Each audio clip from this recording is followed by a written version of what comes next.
السلام عليكم ورحمة الله. ازيكم حبايبي متابعيني؟ عاملين ايه؟ يا رب تكونوا بخير. معانا النهاردة وصفة سهلة وسريعة ان شاء الله.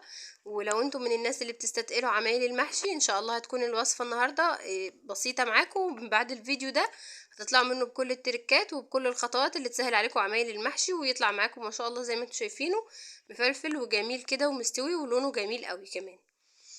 تابعي معايا الفيديو للاخر، ولو اول مره تشوفي قناتي يا ريت تشتركي في القناه وتفعلي الجرس عشان تشوفي كل جديد. معايا بقى الكرنبايه القمر دي زي ما انتم شايفينها كده، انا بخبط عليها كده عشان اعرفك ان انتي وانتي بتشتريه تخبطي عليها كده تشوفيها من جواها. لو كانت فاضيه، لو حسيتي تحت ايدك فاضي فما تجيبيهاش. لو حسيتيها ان هي مليانه كده حلوه هترمي معاكي ورق كتير وتكون حلوه قوي معاكي.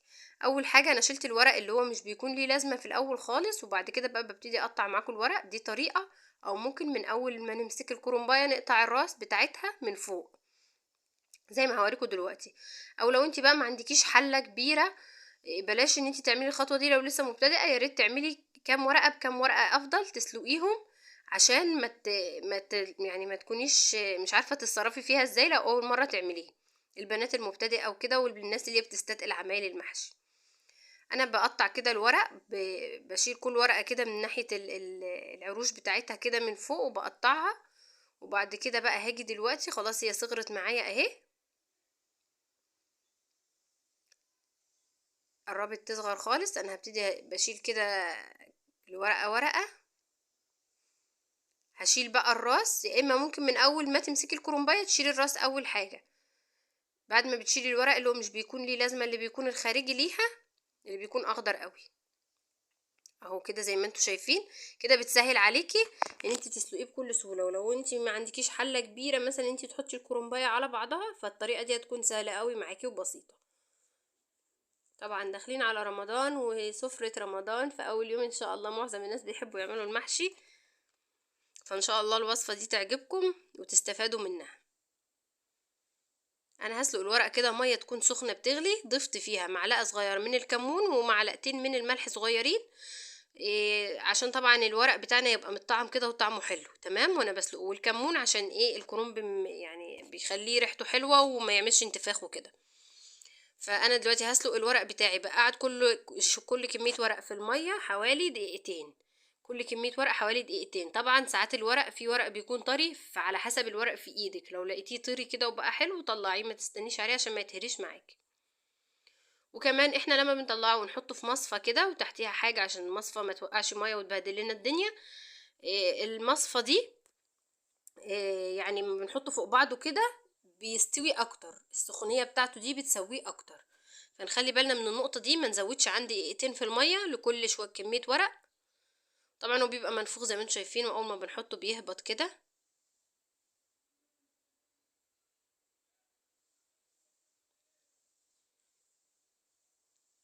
هنسلقه بقى كل الكمية. انا بوريكم اهو في الفيديو، مرضيش يعني اقصر في الفيديو عن كده عشان الناس اللي مبتدئة تستفاد وتركز في الخطوات كويس قوي. بصوا بنزل كل الورق كده، بحاول ان انا اغطسه في المية. كل كمية ورق بحطها بتاخد لها حوالي دقيقتين في المية مش اكتر. ودي كده خلصت. وهنا معايا بقى البصل بتاعي، انا معايا اهو. هسيب الورق يبرد على ما اعمل البصل واخلص التخديعة، يكون الورق برد واجي اقطعه. هنا بقى معايا 3 بصلات كده حلوين، حجم متوسط كده او حجم كبير على حسب. في ناس بتحب تحط بصل كتير في المحشي، فانت وحريتك، عايزه تحطي كتير. انا بقطعه مكعبات صغيره كده، لو حابه تعمليه في الكبه اعمليه اهو كده لحد ما خلصته. وهحط عليه كميه زيت مناسبه، ممكن حابه تحطي معلقه سمنه كمان عليه، سمنه بلدي مثلا، حطي براحتك. بس حوالي هنا بحط حوالي ربع كوبايه من الزيت. وهنا على ما البصلايه تدبل شويه هكون انا عملت الخضره بتاعتي. هنا بنضفها، طبعا لازم ننضفها كويس. لو في مثلا عود خضره اخضر، عود خضره قصدي لونه اصفر او دبلان او بايظ، فبنطلعه عشان طبعا ده ما ينفعش يجي في الاكل. انا بطلعه كده وبحطه على جنب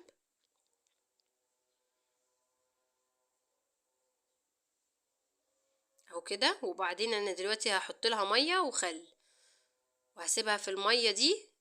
هشطفها الاول شطفه سريعه، وبعدين هسيبها منقوعه حوالي ربع ساعه في الميه بالخل. طبعا لازم نغسلها كويس ونتأكد من غسلها كويس، لان دي بتكون في الاراضي الزراعية وفيها طين وكده. وهنا البصلة بتاعتي دبلت اهي. معايا بقى طماطم انا مفرزاها في الفريزر. طبعا الصلصة دي بتكون مركزة شوية عن ما احنا نضربها في الخلاط ونحطها على طول. فانا حطيت بقى كيسين هنا اهو، مش هسيبها تتسبك كتير، لان زي ما بقول لكم هي اصلا بتكون انا شايلاها متسبكة مركزة. تمام. وقرب بقى ما خلاص الصلصه اتسبكت، بس سبتهاش كتير. طبعا لو انت ضرباها في الخلاط هتسيبيها تتسبك كويس جدا لحد ما كميتها تقل وما يبقاش فيها ميه. حطيت معايا معلقه صغيره من الثوم المهروس، ومعلقتين صغيرين من الملح، ومعلقه صغيره من الكمون، ومعلقه صغيره من الفلفل الاسمر، ومعلقه صغيره من البهارات المشكله، ومعلقه صغيره من القرفه. معلش، القرفه بتديله طعم حلو قوي. الناس اللي مش بتحب تحطها ما تحطهاش. والثوم كمان هيديله تركايه حلوه قوي في المحشي. فيا ريت تحطوا الخطوة دي يعني.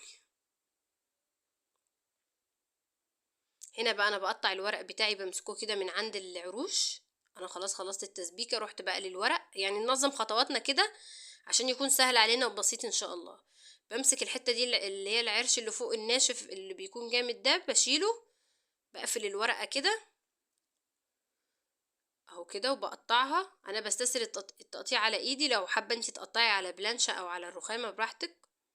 وتحاولي تظبطي يعني مقاس الورق. يعني التقطيعه اللي انا بقطعها لما بلمه على بعضه كده، يعني يا ريت تحاولي تظبطيه عشان تكون كل الصوابع نفس الحجم. بس لحد ما قطعته كله كده بنفس الشكل ده، بقطعه بقى كده، بسهل على نفسي عشان وانا بحشي اخده على طول واحشي، مش لسه اقعد اقطع. طبعا الخطوات دي سهله قوي ومهمه وبتبسط عليكي الوقت.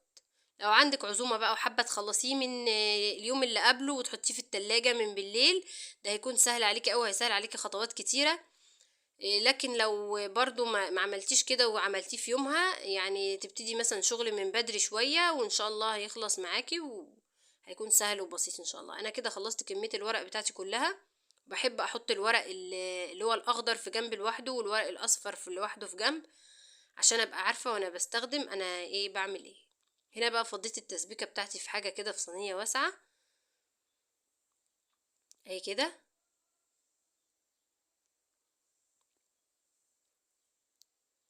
هنا بقى الحلة اللي انا هحشي فيها، اللي انا كنت عاملة فيها التسبيكة، وفرشت فيها ورقة من الخضرة دي، بحب افرشه تحت. وهنا بقى تركاية هتخليكي المحشي حلو قوي برضو. جيت على التسبيكة وحطيت طماطماية متقطعة وقرن فلفل وبصلاية، دول فريش كده ما حطيناهمش في التسبيكة. ونزلت بقى بالخضرة بتاعتي اللي انا غسلتها وقطعتها. وادي الرز بتاعي.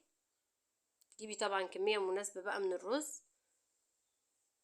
حسيت ان هي فاتحة شوية فجبت لها معلقتين من الصلصة. صلصة عادية اللي هي المركزة البرطمانات. اذا كنت حابة تضيفيها في التسبيكة عادي، لو انت من الناس اللي بتحبيها تكون غامقة قوي، وهي طبعا في الغالب الغامقة بتكون افضل.